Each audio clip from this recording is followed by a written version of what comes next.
सबसे ज्यादा एक्सपोर्ट मुंबई से होता है 39.9%। अब आपकी सरकार है, बंद कर दो मुंबई में, बंद करो, बंद कर। थम्सअप हलाल, कोक हलाल, रूह अफ़ज़ा हलाल, फंटा हलाल, मौसम्बी का जूस हलाल, तरकारी हलाल, पानी हलाल, हवा हलाल। अब हराम क्या है बताओ। मैंने नौकरी पूछे तो भारत के प्रधानमंत्री बोल रहे ये ले लो आटा दाल चना। अरे आटा दाल चना लेके क्या करेंगे प्रधानमंत्री? खाना तो नहीं खिला सके मगर लड़ा जरूर सकते हो। लड़ा रहे एक दूसरे को पूरे मुल्क में आप लोग। इतनी नफरत क्यों है? आप होते कौन है हमारी वफादारी पर शक करने वाले? जिन बॉर्डर इलाकों पे गैर मुसलमानों की आबादी है वहां पर सर्वे क्यों नहीं कराएंगे आप? सबका सर्वे कराओ ना आप। आखिर क्यों ये पैगाम दे रहे हैं कि जो मुसलमान राजस्थान के बॉर्डर पर रहता है वो भारत का वफादार नहीं है? इसकी थी वो रीत रखने की जगह, वो उस हमारे बहादुर सिपाही की जगह थी जो पाकिस्तान से कश्मीर में टेररिस्ट आए थे, उनसे मुकाबला करते हुए शहीद हो गया। और आज आप उनका सर्वे कराएंगे बीजेपी वालों, जो अपनी जानों को कुर्बान करते हैं भारत के लिए। आप बताइए, उसके बावजूद भी बीजेपी, आरएसएस, हिंदू मुस्लिम। अरे भूख का कोई मजहब नहीं होता, गरीब का कोई रिलीजन नहीं होता। 2500 करोड़ तेरे को कौन दिया? कहां से आए? अलादीन का चिराग है क्या? गसे तो निकल रहे। तुम धोखा दे रहे, बीजापुर की जनता को लड़ा रहे, हिंदू मुसलमान की नफरत पैदा कर रहे।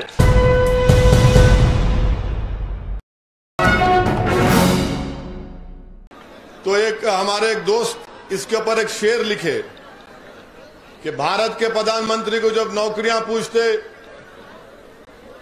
उन्होंने बोलते कि कपड़े देखकर दंगाइयों को पहचानो। तो नौकरी नहीं दिए। आज भारत में सबसे ज्यादा अगर कोई बेरोजगार है पूरी दुनिया में तो नौजवान है। तो किसी शायर ने अच्छा कहा कि तेरी मोहब्बत में हो गए फना। सुन रहे आप? तेरी मोहब्बत में हो गए फना, मांगा था रोजगार मिला आटा दाल चना। यानी नौकरी पूछे तो भारत के प्रधानमंत्री बोल रहे ये ले लो आटा दाल चना। अरे आटा दाल चना लेके क्या करेंगे प्रधानमंत्री? नौजवान को रोजगार चाहिए, नौकरी चाहिए। आपने कहा था 2 करोड़ नौकरियां दूंगा, अब आप आगे नहीं, 2024 तक मैं सिर्फ 10 लाख दूंगा। ये कितना बड़ा झूठ बीजेपी और भारत के प्रधानमंत्री ने देश और मुल्क के नौजवानों से और इस देश की जनता और आवाम से किया। मेरे अजीज दोस्तों, बुजुर्गों, क्या पेट्रोल डीजल की कीमतें कम हो गई? कम नहीं हुई? तो जोर से बोलो। फिर आप बीजापुर में बीजेपी को वोट डालते पेट्रोल डीजल की कीमतें देख के? गनीमत। तो अब आप बताइए कि आपको मालूम रोज भारत में कितने लोग भूखे सोते? भूखे कितने लोग सोते भारत में मालूम आपको? ये मैं नहीं कह रहा हूं, सुप्रीम कोर्ट में मोदी ने लिख कर दिया भारत में 20 करोड़ लोग रोज भूखे सोते हैं। और आप सोचो उस गरीब पर क्या गुजरती होगी। 20 करोड़ लोग भूखे सोते हैं, सुप्रीम कोर्ट में दिया उन्होंने। आप बताइए, उसके बावजूद भी बीजेपी, आरएसएस, हिंदू मुस्लिम। अरे भूख का कोई मजहब नहीं होता, गरीब का कोई रिलीजन नहीं होता। खाना तो नहीं खिला सके मगर लड़ा जरूर सकते हो। लड़ा रहे एक दूसरे को पूरे मुल्क में आप लोग। मेरे अजीज दोस्तों और बुजुर्गों, अब आप आ जाइए होम मिनिस्टर साहिब पर। अमित शाह उनका नाम है। तो आज एक अंग्रेजी अखबार है, आप जाकर देख सकते हैं, टेलीग्राफ इंडिया है। उसके बारे में न्यूज आई कि राजस्थान में जो बॉर्डर का इलाका है पाकिस्तान से, वहां पर जहां कहीं भी मुसलमानों के गांव है वहां पर अमित शाह साहब सर्वे कराएंगे, डेमोग्राफी और पॉपुलेशन जानेंगे। उस रिपोर्ट, टेलीग्राफ की रिपोर्ट में इंटेलिजेंस ब्यूरो के एक रिटायर्ड जॉइंट डायरेक्टर बोल रहे हैं कि गलत है काम ये। जिन बॉर्डर इलाकों पे गैर मुसलमानों की आबादी है वहां पर सर्वे क्यों नहीं कराएंगे आप? सबका सर्वे कराओ ना आप।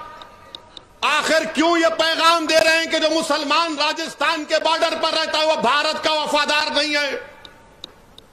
किस बुनियाद पर आप हमको रुस्वा कर रहे हैं?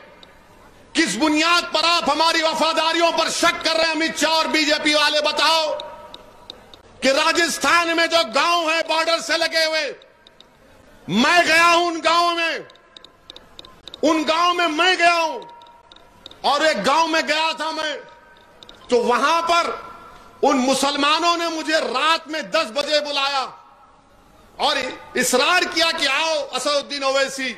मैं गया एक गांव में, मुसलमानों के गांव था, तो वहां पर उन्होंने मुझे कहा कि आपको एक फूल चढ़ाना है।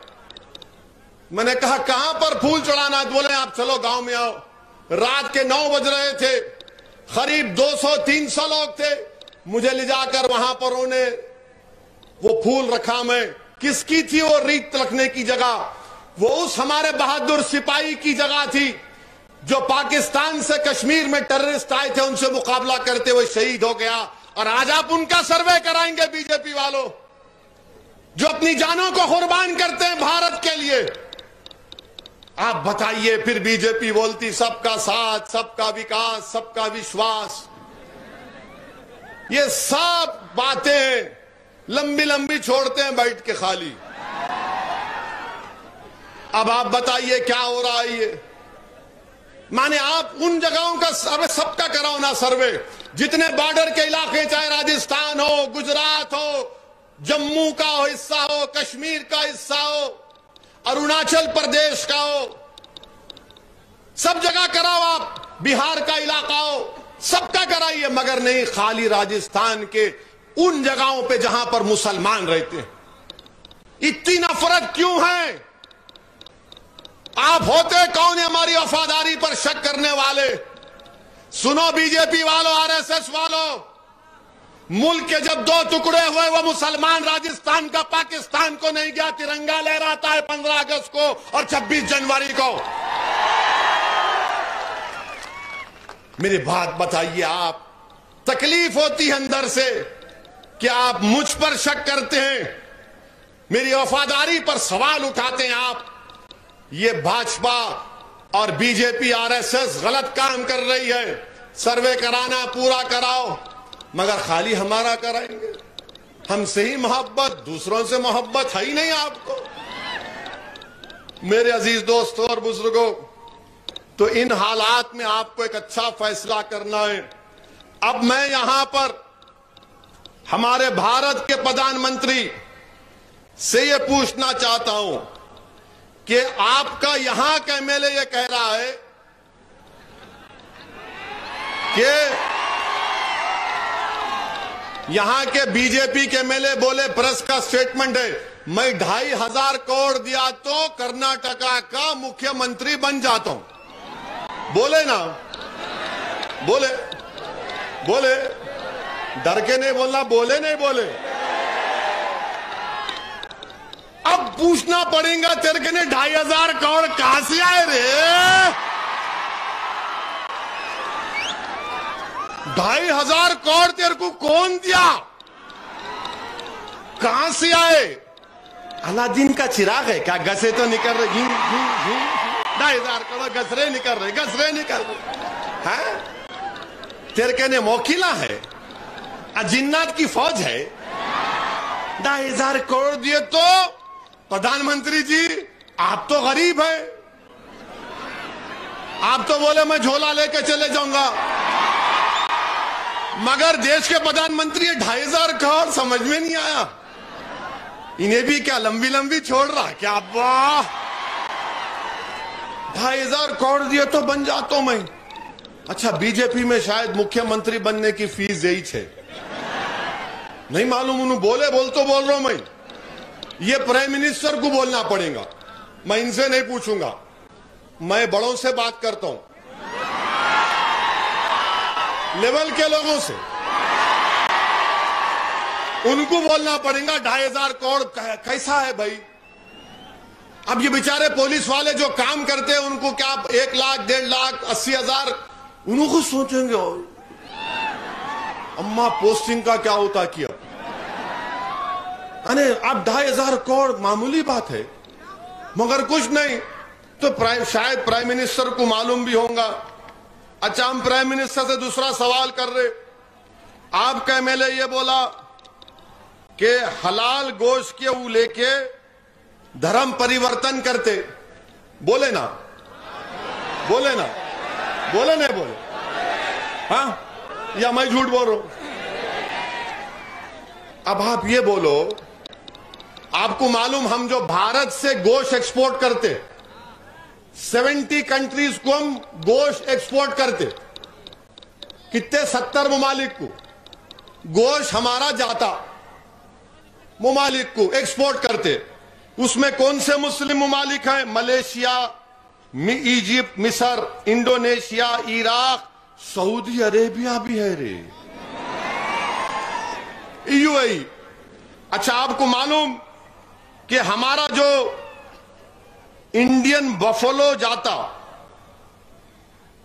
जून 2020 और 21 में 3,670 करोड़ का एक्सपोर्ट हुआ। कितना हुआ? 3,670 करोड़ 2020-21 में। इन्होंने बोले 2,500 में सीएम बन जाता हूं, 3,670 करोड़ का एक्सपोर्ट हुआ। अब छोड़ो जी, अब मैं बोल सुनो तुम, मगर तुम जो बोल रहे सही बोल रहे, मैं नहीं बोलता कुछ भी। मैं नहीं बोला, तुम बोले, और तुम क्या बोले सब सुन लिए, मैं नहीं सुना। अब अप्रैल जून 2021-22 में वो 3,670 करोड़ से एक साल में कितना बढ़ गया मालूम आपको? 7,543 करोड़, 7,540 पे 3 करोड़। अब इन्हों क्या बोल रहे? हलाल पे थूकते, धर्म परिवर्तन करते। बंद कर दो ना, ये बंद कर दो। कौन बोल रहा ले जाओ एक्सपोर्ट करो? सऊदी अरब के बादशाह पूछेंगे, मोदी जी बोलेंगे मित्रों मैं भी जा रहा हूं, बोलेंगे नहीं, बोलेंगे क्या बोलेंगे नहीं मालूम। यूएई पूछेगा, मलेशिया पूछेगा, इराक पूछेगा, 70 कंट्रीज पूछेंगे। आप बोलो बंद करो। तुम धोखा दे रहे, बीजापुर की जनता को लड़ा रहे, हिंदू मुसलमान की नफरत पैदा कर रहे। भारत को डॉलर मिल रहे, भारत को पैसा मिल रहा, भारत मजबूत हो रहा, मगर इन्हों यहां झूठ बोल रहे। या तो हम ही गोश्त खाते, खाने को खाना नहीं है मुसलमानों को, दलितों को, हमारे गोश्त के पीछे पड़े हुए। तो कितना बढ़ गया? एक साल में 110% बढ़ गया। 3,670 करोड़ से 7,540 पे 3 करोड़।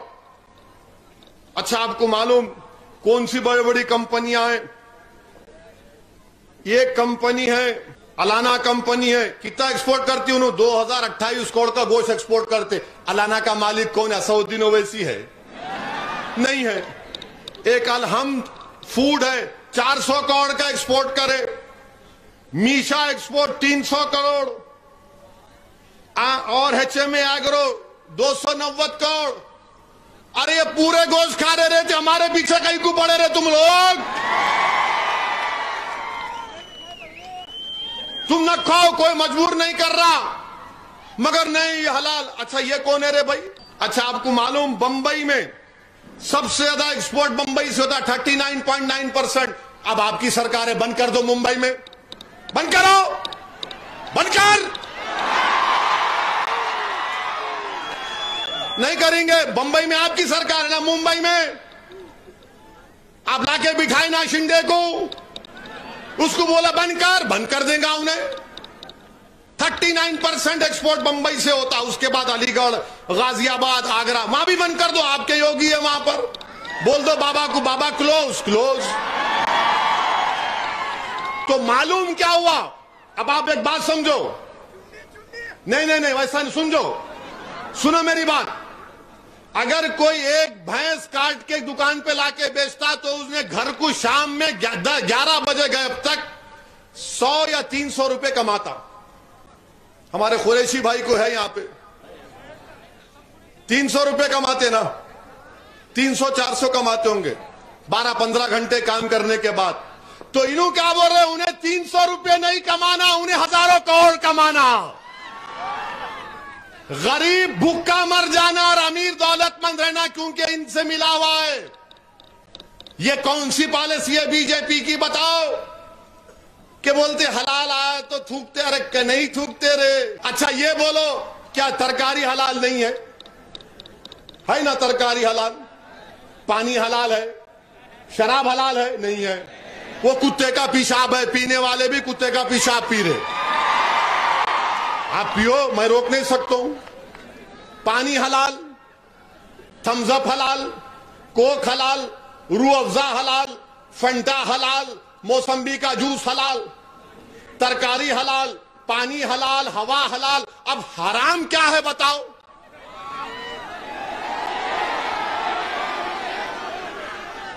तो मालूम हुआ कि गोश्त खाना इन बोरे बंद कर देना क्योंकि गरीब भूखा मर जाना और ये पूरे एक्सपोर्टर्स जिंदा रहना।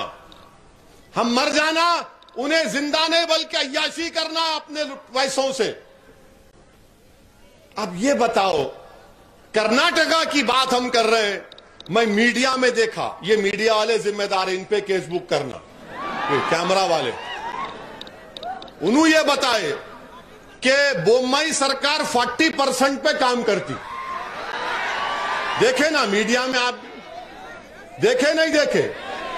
देखे नहीं देखे? 40% पे डर रहे कहीं को जी? हा?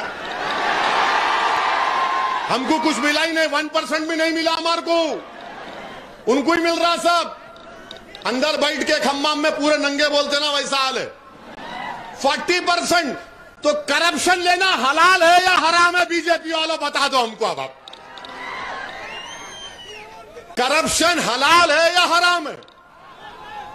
40% आप ले रहे। हमारा बेचारा एक गोश्त की दुकान पे 14 घंटे काम करता, कट कट बेचता, बेचारा उसके पीछे पड़ गया।